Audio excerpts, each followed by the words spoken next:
Hola, hoy es 2 de agosto del 2024. Estoy a punto de empezar mi presentación en el simposio de síndrome metabólico organizado por The Panama Clinic, aquí en la ciudad de Panamá. Vamos a hablar un poquito sobre enfermedad renal, su relación o la obesidad con la relación o el desarrollo de enfermedad renal crónica. Esto es algo que vemos mucho en el día a día, así que vamos a ver un poquito de mi presentación. Yo soy fan de esta doctora. Gracias, un placer. Y espero que disfrutes este video. Entonces, el panorama actual, a manera de resumen, a nivel mundial hablamos de millones de personas con enfermedad renal crónica.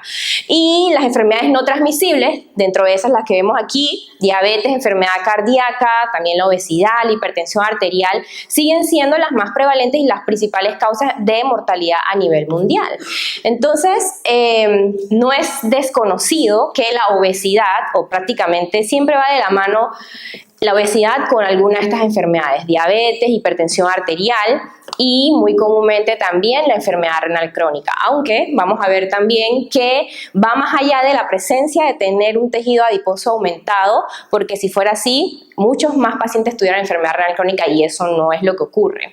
Entonces, de ahí que cada vez vemos más que este término del eje cardiometabólico renal cobra más importancia. Y es que antes tal vez el nefrólogo estaba por su lado, el endocrinólogo por otro lado, el cardiólogo por otro lado, pero nos hemos dado cuenta que realmente es un eje en el cual todos debemos participar en el tratamiento de estos pacientes.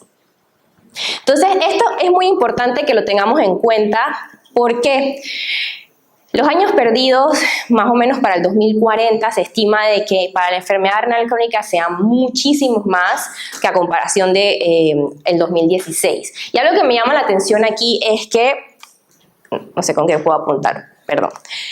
Me llama la atención que, por ejemplo, en la enfermedad cardíaca y en el stroke, para el 2040, esta cantidad de años perdidos ha disminuido. O sea que algo estamos haciendo en estas patologías que estamos teniendo pues, una incidencia en la reducción o el reducir estos años perdidos de vida. Sin embargo, en la enfermedad renal crónica no se estima que va a pasar eso. Entonces, debemos dirigir nuestra terapéutica a tratar de que el paciente pues, disminuya el riesgo de mortalidad.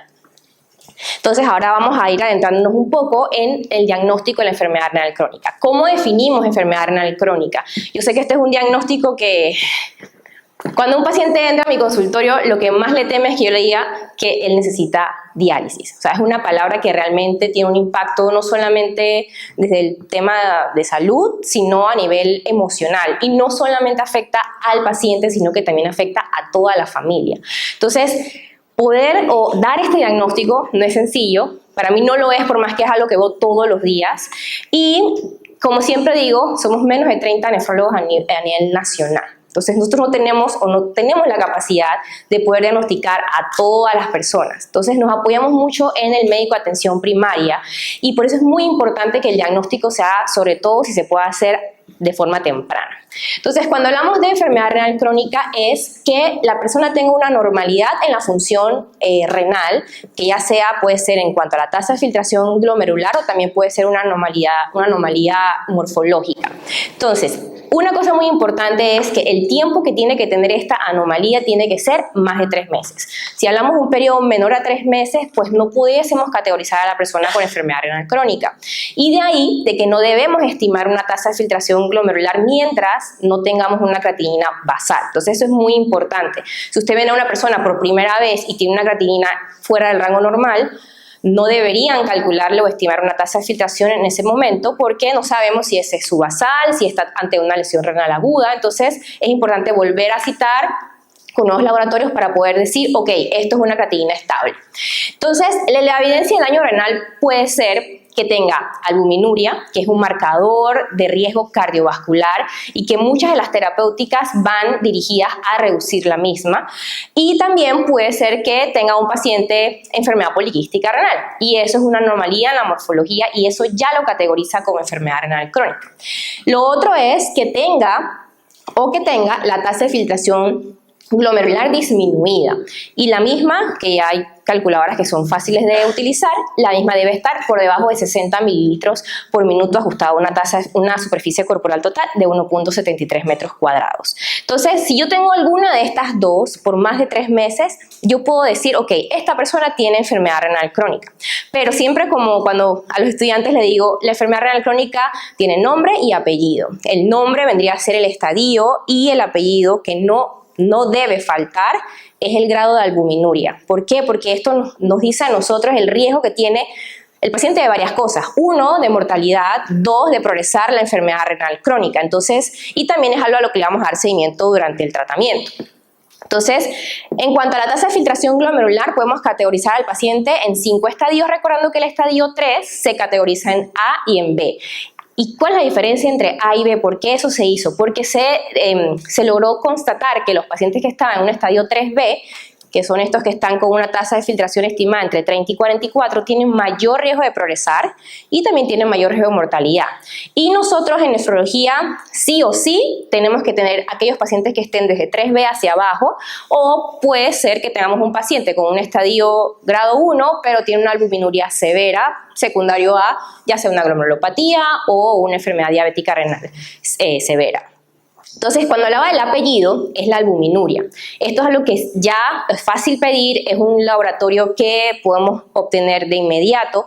No es necesario solicitar una proteinuria en 24 horas en los pacientes con proteinuria, porque realmente esto, por ejemplo, lo hacemos en personas que tengan un síndrome nefrótico, una enfermedad glomerular, y que yo quiero darle seguimiento para ver si el tratamiento inmunosupresor, pues voy a llegar a una remisión completa, una remisión parcial.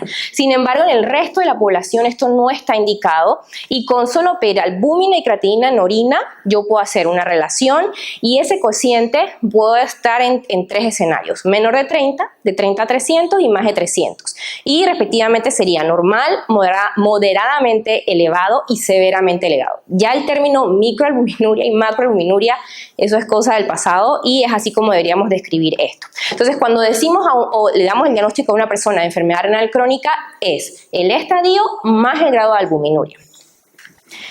Ahora, adentrándonos un poquito en el tema, tenemos que hablar un poco de la fisiopatología de la obesidad, porque es muy importante poder entender la raíz del problema para entonces saber cuáles son las consecuencias que tiene esto, cómo lleva al desarrollo de enfermedad renal crónica, y también por qué las últimas terapias que tenemos han demostrado tener un impacto en la regresión de la enfermedad renal y en la progresión de la misma. Entonces, en la obesidad, definitivamente, y esto es fácil de entenderlo, hay un balance positivo de energía, secundario a que hay una ingesta calórica que es mucho más elevada a la energía que el paciente utiliza, y por ende va a llevar un almacenaje de grasa. Entonces, esto desarrolla obesidad. Pero más importante que el desarrollo o el almacenaje de grasa es que ese tejido adiposo va a tener una demanda aumentada por expandirse. Y eso es importante recordarlo más adelante cuando presente otra diapositiva.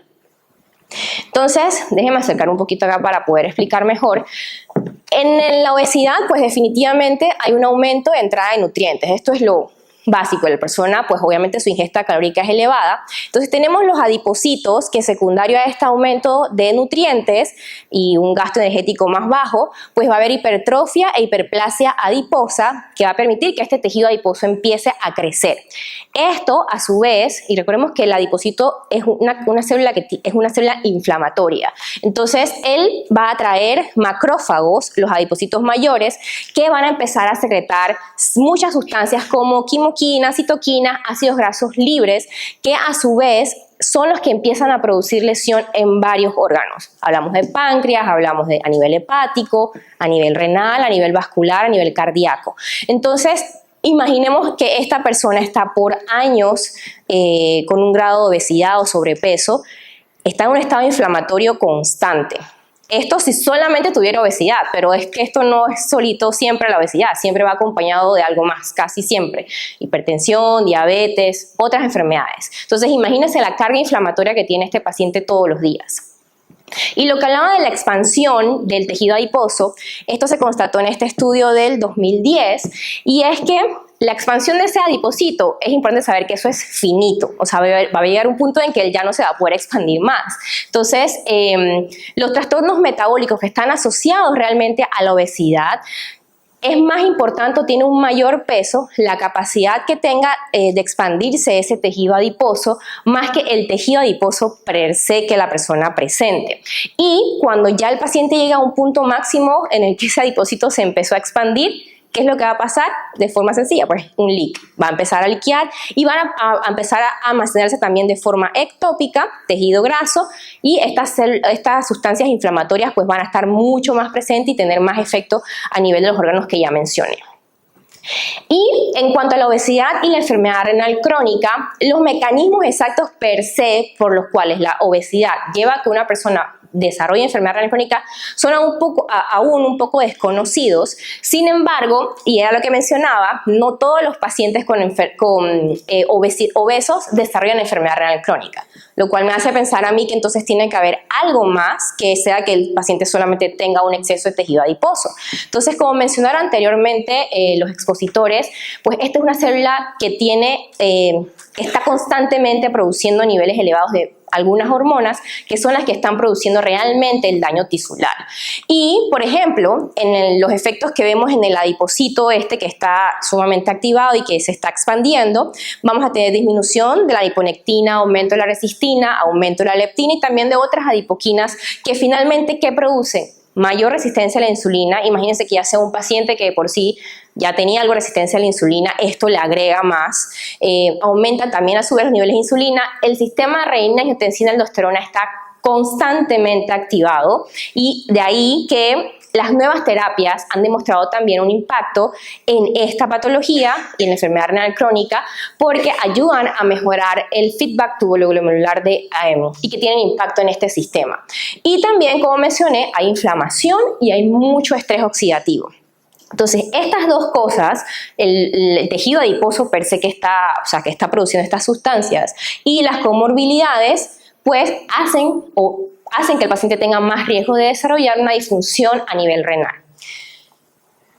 Esto que ven aquí es un corte transversal de un glomérulo que es parte de la unidad funcional de las nefronas. Entonces, a nivel estructural, más allá del tema hormonal, se van a producir cambios histológicos y también a nivel hemodinámico. Se sabe que en los pacientes con obesidad, además de lo que hablé anteriormente, que puede haber una acumulación ectópica de tejido adiposo, va a haber un aumento del depósito de la grasa a nivel del seno renal y algo muy importante, va a empezar a aumentar la presión dentro del glomérulo. Esto porque hay un aumento de la activación del sistema renina, angiotensina, aldosterona y al igual que pasa en las personas con diabetes al inicio y que muchas veces pueden ser diagnosticadas como es que tiene una función renal normal cuando me encuentro un paciente con diabetes y una tasa de filtración en 100 y todavía no tiene albuminuria, es que ese riñón está tratando de compensar de alguna forma todo el exceso de glucosa que está manejando diariamente. Entonces él empieza a aumentar su capacidad y se conoce a eso como hiperfiltración. Entonces esto también pasa en la obesidad. Y de hecho, un paciente con obesidad a mí se me puede presentar a un cuarto de urgencias con un síndrome nefrótico, que es una proteinuria en 24 horas más de 3.5 gramos, edema, alteración del perfil lipídico, y es porque hay una glomerulopatía, en este caso secundaria, que se conoce como glomerulosclerosis focal y segmentaria, que no es más que áreas de esclerosis segmentaria no en todos los glomérulos, sino en algunos, y de ahí el nombre, que es una causa de pérdida importante de proteína. Entonces, este paciente no solamente puede tener alteraciones a nivel del tema de la resistencia a la insulina, etcétera, que ya mencioné, sino que también puede presentarse con una glomerulopatía. Y el tratamiento, obviamente, es llevar a tratar la causa principal, que en este caso sería la obesidad.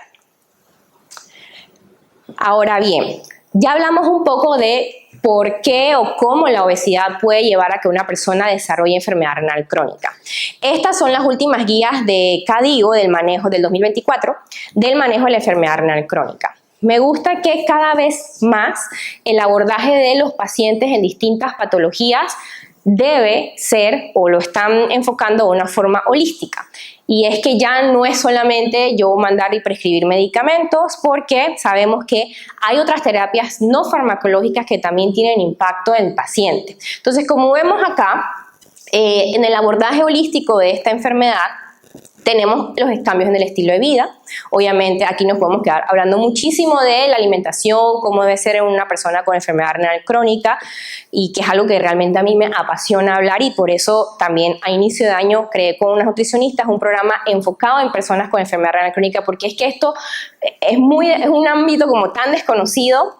Es sencillo, pero simplemente el paciente necesita una guía, y de verdad que tuvimos resultados tan positivos en cuanto a la mejoría de la tasa de filtración glomerular, un impacto en la albuminuria. Entonces la alimentación sí cobra un rol, o tiene un rol muy importante en el tratamiento de esta enfermedad.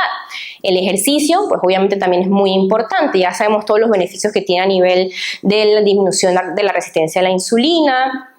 Los pacientes y todos aquí vamos a envejecer, y no es lo mismo envejecer con calidad y necesitar que una andadera o un bastón, una silla de ruedas, a poder tener una capacidad funcional adecuada cuando estemos mayores.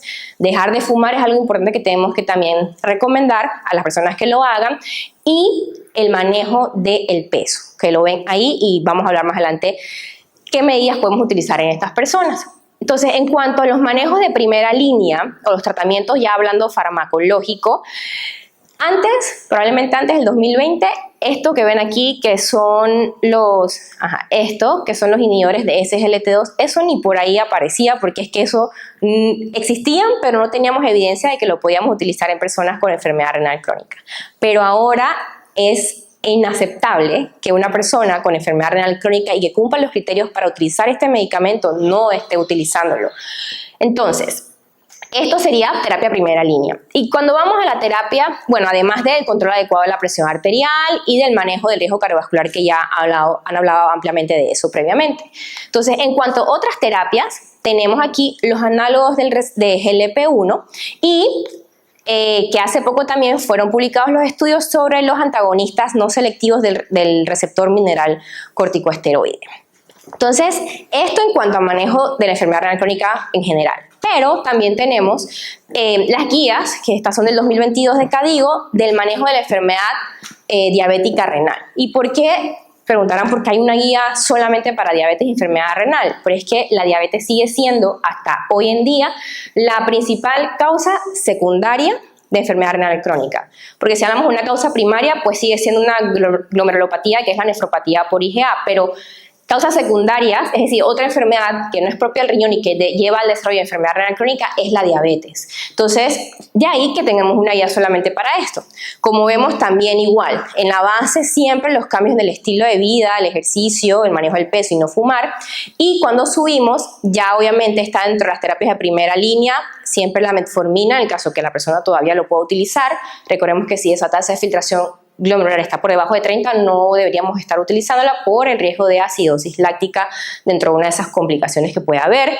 Los inhibidores de SGLT2, el bloqueo del sistema renina-angiotensina-aldosterona, que esto debe siempre estar presente, y las estatinas. Y cuando pasamos al tercer peldaño, y esto es una opinión totalmente personal, yo pienso que en un par de años van a estar estas terapias acá abajo, porque es tanta la evidencia que hay hasta el momento del impacto que tiene en la enfermedad renal crónica, y que estos medicamentos actúan de forma totalmente distinta a los inhibidores de SGLT2, y lo que hacen es un efecto sinérgico. Es decir, que si yo tengo la capacidad de ofrecer terapias farmacológicas a mi paciente que en conjunto van a ofrecerle mayor riesgo, mayor beneficio y disminución de la progresión de la enfermedad renal crónica, ¿por qué no hacerlo?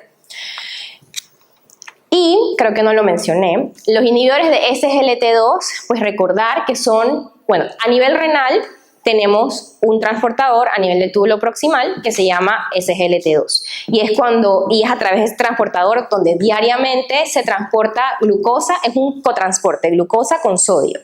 El umbral que tenemos a nivel renal de glucosa es 180 miligramos por decilitro, es decir, que si yo veo en una persona un urianálisis y veo que está marcándome glucosa positiva, pueden ser dos cosas, bueno, digamos tres. Una, que sus niveles de glucosa sérica estén sumamente elevados por encima del umbral y que ya están apareciendo en orina. Otra, que el paciente tenga una tubulopatía, que simplemente no tiene la capacidad de reabsorber la glucosa. Y otra, que es cuando los pacientes típicamente me llegan asustadísimos porque alguien le dijo que tiene diabetes porque tiene glucosa en la orina, y es que el paciente está con un inhibidor de SGLT2. Entonces, eso debe aparecer en la orina. De hecho, es la forma en la que yo sé que el paciente se está tomando el medicamento. Si él me llega con un ureanálisis sin glucosuria y me dice que se está tomando el medicamento, no lo está haciendo. No lo está haciendo porque es como yo me doy cuenta que se está inhibiendo ese transportador. Entonces, eso es importante recordarlo. Ahora bien, vamos a empezar un poco a hablar sobre la evidencia que hay inicialmente en cuanto a los inhibidores de SGLT2, y después vamos a hablar sobre un estudio que fue publicado en mayo del 2024, que ya va más dirigido a pacientes con diabetes, obesidad, enfermedad renal crónica. Y también lo importante aquí es que los pacientes con enfermedad renal crónica teníamos una ADN bastante diversa, porque teníamos pacientes que tenían una tasa de filtración entre 50 y 75, pero un grado de albuminuria severo, desde 300 hasta 5.000 miligramos gramos, la relación albumina-creatinina, o teníamos también personas con una tasa de filtración bien disminuida, o de 25 a menos de 50, y una albuminuria un poco menos severa, que realmente podemos ver en la consulta todos estos escenarios. Y el seguimiento fue de 3.4 años. Entonces, el objetivo primario renal era este que ven acá, que la persona desarrollara falla renal, que hubiese más del 50% de la reducción de la tasa de filtración glomerular, o muerte, ya sea cardiovascular o relacionada a causas renales. O sea, eso es lo que se iba a evaluar en aquellos pacientes en los cuales aleatorizamos a un brazo que era placebo y el otro el semaglutide. ¿Qué se encontró? Se encontró que en las personas que utilizábamos semaglutide, los eventos primarios fueron 5.8 por 100 pacientes al año versus 7.5.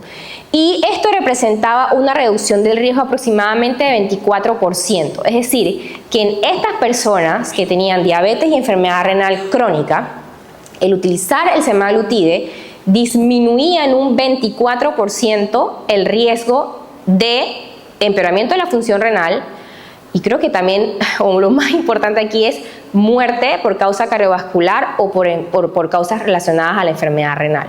Entonces, ya vemos cómo hay medicamentos como los inhibidores de SGLT2, ahora los análogos de GLP-1 específico, el semaglutide. Y bueno, no es el tema de la exposición, pero el antagonista no esteroideo del receptor mineralcorticoide, el finrenone, que también ha demostrado mucha evidencia nefroprotectora, disminución de la albuminuria, disminución de la fibrosis. Entonces tenemos medicamentos que tienen impacto actualmente en el paciente con enfermedad renal crónica. Y pues bueno, fue lo que les mencioné ya, que el semaglutide redujo el riesgo de eventos renales y muertes por causas cardiovasculares. Eso sí, esto nada más fue en pacientes con diabetes tipo 2 y enfermedad renal crónica. Pero yo pienso que así igual como pasó con el Dapasec-KD y el EMPA-Kidney, que se incluyó pacientes sin diabetes, si sabemos que estos medicamentos tienen efecto a nivel de ese proceso inflamatorio que ya sabemos que está elevado en los pacientes con enfermedad renal crónica, muy probablemente también estos efectos van a ir o pueden verse también en personas que no tengan diabetes.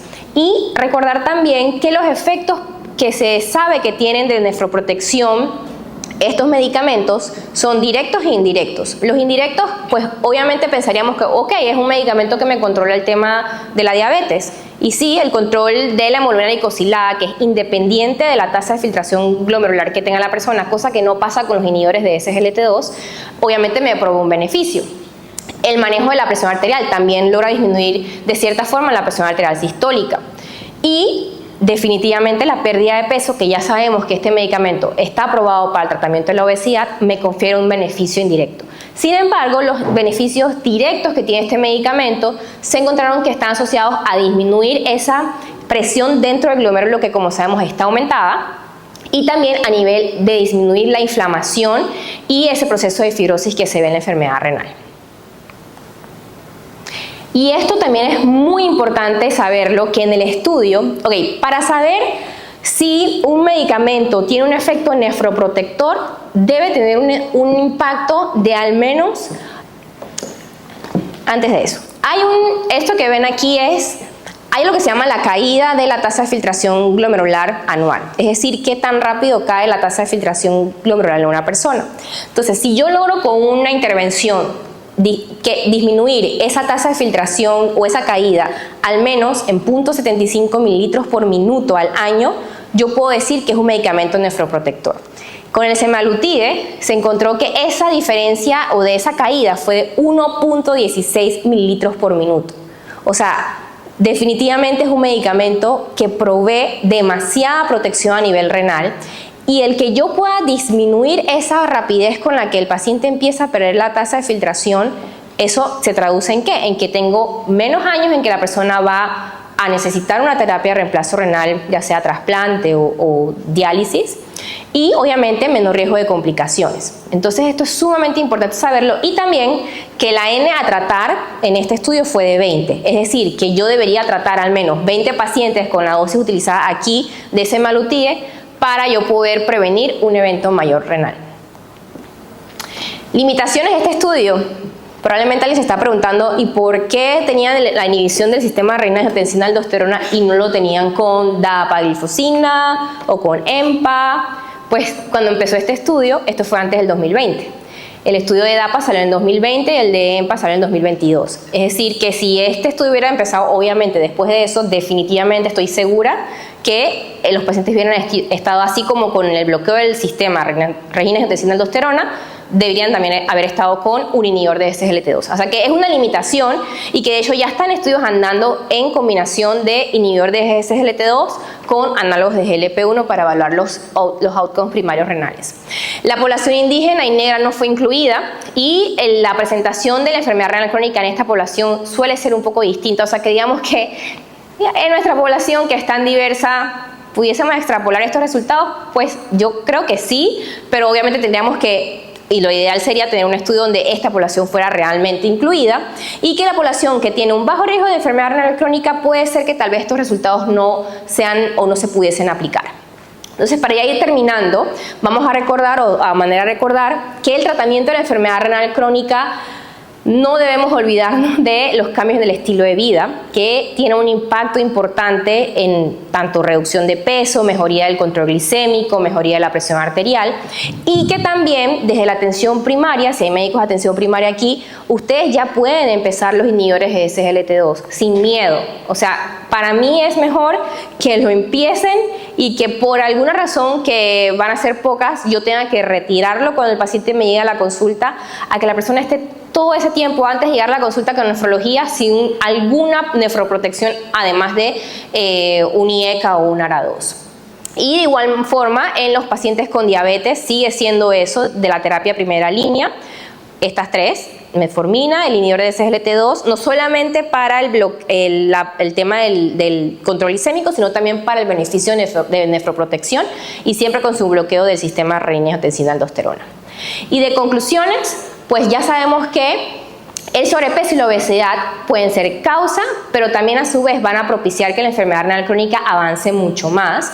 El abordaje de la enfermedad renal crónica tiene que ser de forma holística, no podemos pretender solamente tratar al paciente con medicamentos, y que el diagnóstico temprano de la enfermedad renal crónica puede hacer mucho la diferencia. Yo estoy viendo, o al menos a nivel público, entre 8 a 10 pacientes están ingresando a hemodiálisis por semana. O sea, eso es un valor sumamente alto. Pacientes jóvenes con hipertensión arterial. Si ven un paciente joven con hipertensión arterial, 25 años, siempre sospechar causas secundarias de hipertensión arterial y estudiarlo, o en su efecto referirlo. Pero no solamente darle tratamiento y pensar que es normal que una persona de 25 años tenga hipertensión. Albuminuria, ver cuánta albuminuria tiene, si es moderadamente o está severamente elevada, y referir de forma oportuna a nefrología. Gracias.